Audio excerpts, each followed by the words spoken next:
NATO has accused China of rapidly expanding its nuclear arsenal in secret. Russia's brutality dominated NATO talks, but Beijing soon featured as the military alliance laid out its security strategy for the next decade. Let's get the latest from Andrea Crothers. She's in Madrid for us this morning. Andrea, it's an incredible shift. Pete, it certainly is. The last time NATO laid out its security strategy 12 years ago, Russia was listed as a strategic partner, and China, it didn't even rate a mention.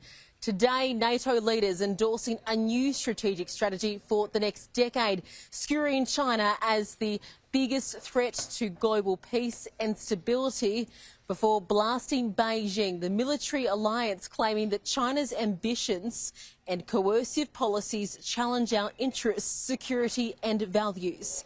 It states Beijing's malicious hybrid and cyber operations and its confrontational rhetoric and disinformation target allies and harm alliance security.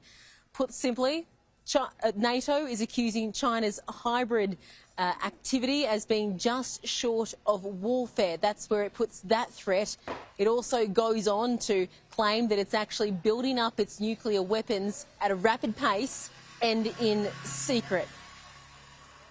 Investing heavily in new modern military capabilities, long-range missiles, nuclear weapons, and also trying to control critical infrastructure, for instance, 5G networks in our own country. The strategic concept will reflect that NATO is changing when the world is changing. That's why NATO is the most successful alliance in history, is that we actually are able to adapt when we need to adapt.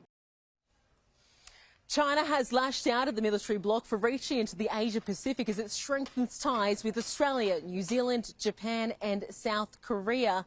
Now, for the first time, all four Asia-Pacific partners were in attendance at the NATO summit. What they should do is give up their Cold War mindset, zero-sum games, and stop doing things that create enemies.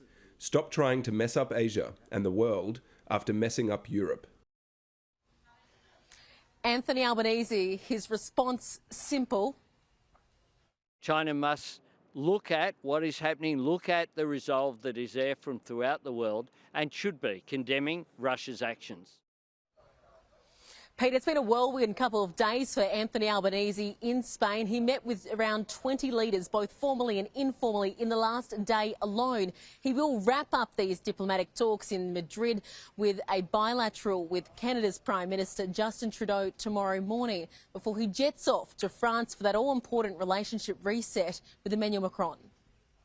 Andrea Crothers, live for us from Madrid this morning. Andrea, thank you.